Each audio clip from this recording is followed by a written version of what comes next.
What's up guys, MKBHD here, and this is the long-awaited full review of the brand new HTC One M8.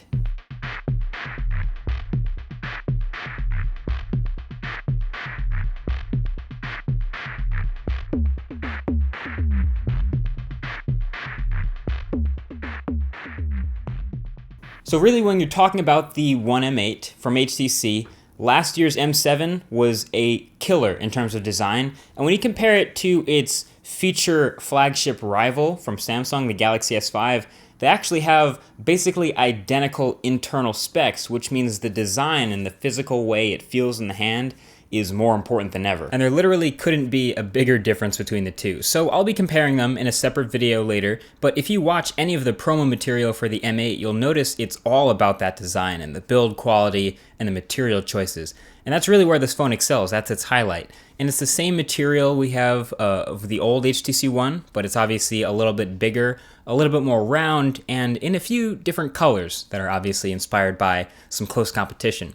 So this we have here is the silver M8, and now like I said, it's more rounded, and HTC likes to boast a certain stat, that the old HTC One exterior was made of 70% metal, and this new One M8 is 90% metal. And that's true, but because of this change, I actually think the old one fit better in the hand. See, the sides of the phone were flat, and sure, that's, the polycarbonate, not metal, but it gave you an edge, like something to actually grab onto while holding the phone. It was flat. The new HTC One rounds this off with more metal. So yes, it is now 90% metal versus 70%, but now there's no edge to hold on to. It's just a slippery, smooth, anodized aluminum all the way around the phone. And also, since this phone is a bit larger to accommodate that bigger 5-inch display, bigger than last year's, the whole chassis is a bit bigger, and that makes it a little bit harder to reach that top power button, which is moved from the left side to the right side on the top of the device. But if we're being honest here, I think the power button is in the wrong place entirely. I think it should be on the right side of the phone, where it's easier to reach with one hand, especially for people with smaller hands.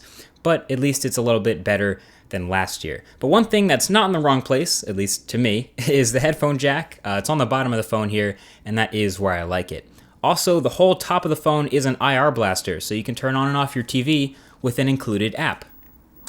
And on top of all that, there is expandable storage in this sealed phone. So there's a tray on both the right and left side of this phone.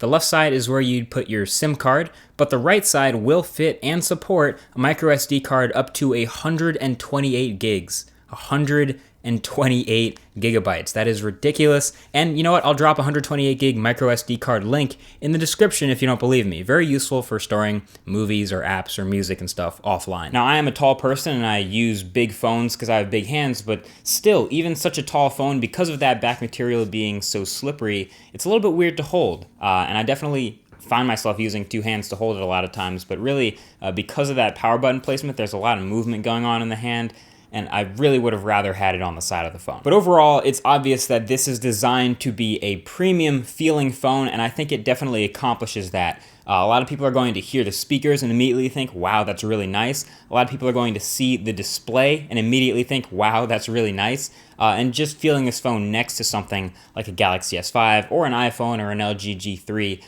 it's gonna feel very different in the hand, and that's very important to people in the store when they're about to buy it and then when they're using it. Now, as long as we're talking about hardware, there's a certain feature on the back of this phone that people just can't stop talking about, and that is the camera, or the dual cameras on the back. HTC got a lot of feedback last year with the old HTC One's camera, that ultra pixel camera. A lot of positive, but also a lot of negative in terms of the photos that it took and the features that you got out of it. But HTC decided to go ahead and keep that ultra pixel camera, so it's still a 4 megapixel sensor on the back with that main element. And then they went ahead and added some stuff in, subtracted some stuff out, obviously. So it's worth going in depth, taking a look at this camera. So in terms of specs here, we're looking at another 4 megapixel camera, dubbed the ultra pixel camera again this year. A two-tone LED flash similar to the iPhone 5S, and a secondary 2 megapixel depth sensor to keep it simple. And this sensor is used for a couple of interesting software effects we'll talk about. The system is called Duo Camera.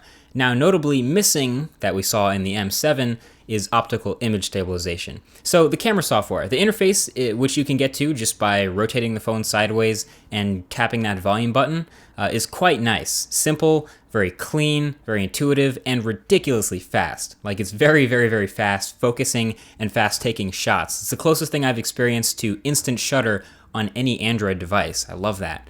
And there's some flexibility when taking regular shots with this manual mode, which lets you manually change ISO and exposure and actually save those settings as a custom camera if you want. So there's a lot you can do here. The software is a nice blend between simplicity and capability. Like, you can really control a lot if you know what you're doing, or you can just leave it alone and take nice shots in auto. And then there's the duo camera. So after you've taken a shot and you open it up in the gallery, you've picked your shot and you hit that edit button, you see a couple of effects along the bottom, and these are called the duo camera effects. And these will appear when your shot is compatible. So the most well-known one is called U-Focus, which lets you tap the part of the photo you want in focus, and it'll use software algorithms to blur the rest of the photo and try to reproduce a natural bokeh that you would get from a really nice camera or some nice glass. Now, to the untrained eye, this can look pretty nice, especially on the phone's smaller screen. But I know that they can keep working on it and making it better since they're updating it through the Play Store. But a lot of times you'll find the effect looks pretty artificial. And sometimes it just doesn't work at all. I mentioned the photo being compatible before. I found that you have to be very careful when you use this focus effect. Your photo needs to have a very obvious subject and a very obvious background. But you'll need to be far away enough that when you take your photo, everything is already in focus so that it can select what's in focus after the fact. So if you do this right, it'll make for the best U-Focus effect after the fact. But if you get too close where the background's naturally blurred already, you're never going to get it back by clicking on it, and it looks terrible. So you really have to take an obvious foreground and background photo to get this to work. Now, of course, there are some other effects. Foregrounder is pretty cool, lets you add effects to only the background to really isolate the subject. Or Dimension Plus, which uses that extra depth information from the second sensor to make this trippy 3D image that responds to the gyroscope of the phone. Again, really cool stuff that looks okay on the phone, but really not that great anywhere else. Now, when it comes to the actual photo quality of the photos it takes, there are some really strong characteristics of a photo from the M8 that you can see like a mile away. One, really poor dynamic range. It either crushes the darks or blows out the highlights like every time.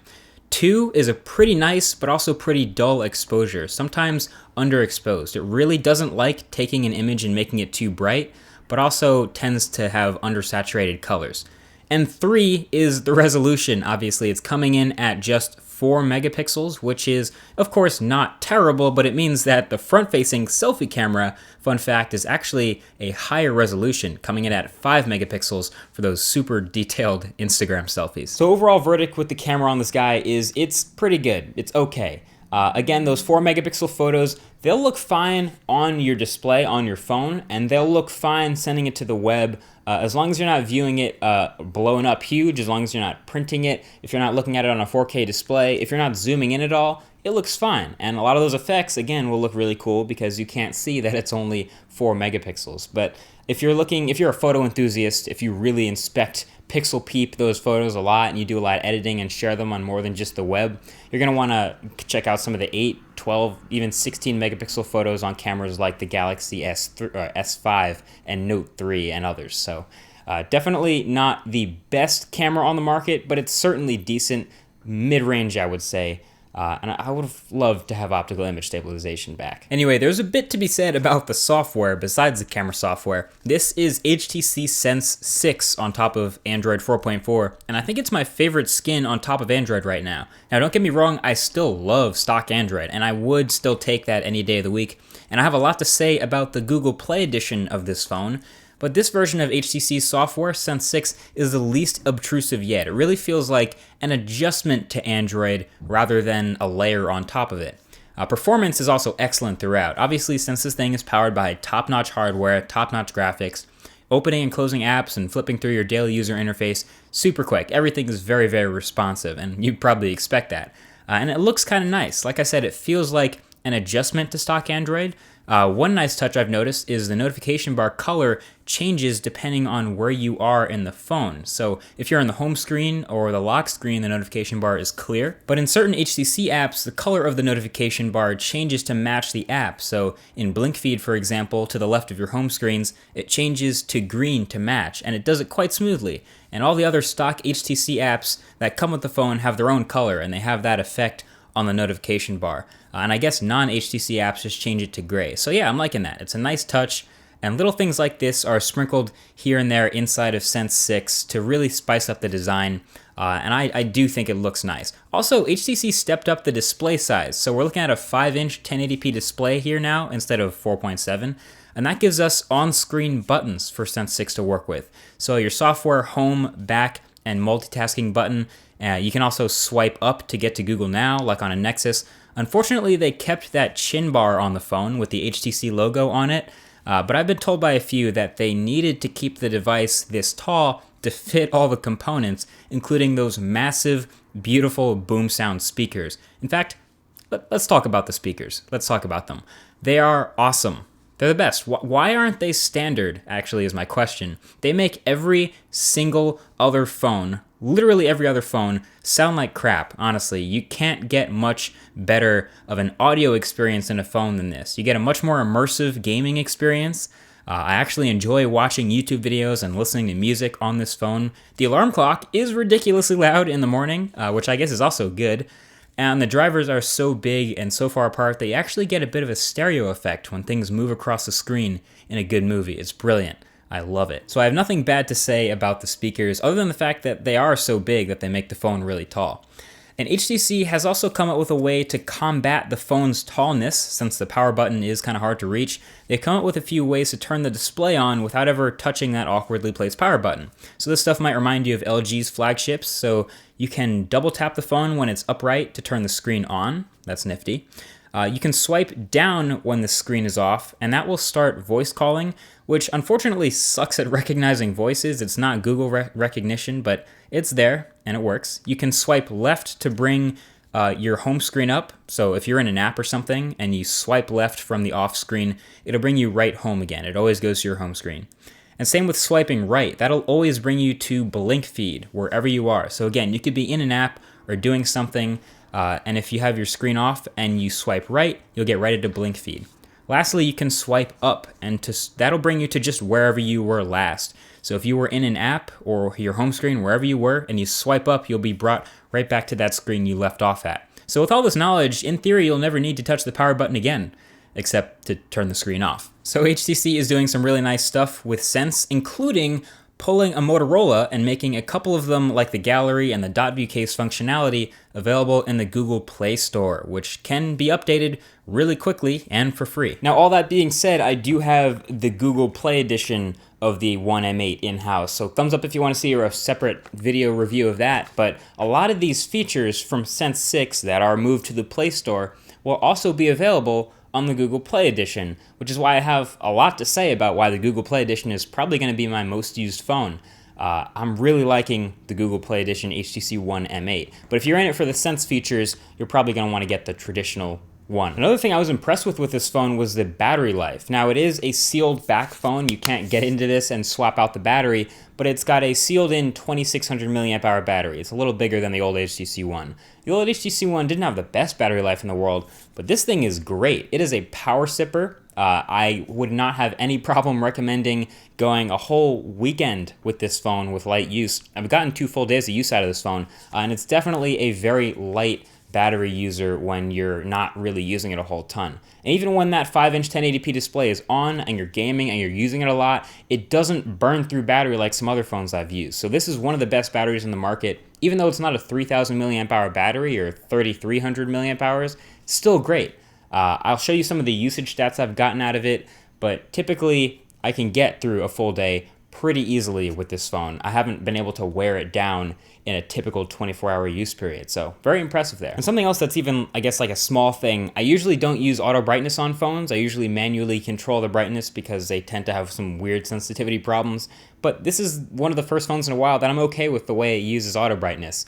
Outside, turns it all the way up. Inside, turns it down to a comfortable level. I'm happy with the audio brightness on this phone. I usually don't even have to talk about that. So overall, I gotta say, this phone has a lot of good things going for it, and I've enjoyed the hell out of using it for the time that I have. And like I said, I do have a lot to say about the Google Play edition of this phone, so again, that's probably gonna end up being an entire separate review video, but for now, I gotta say this is one of the best phones you can buy.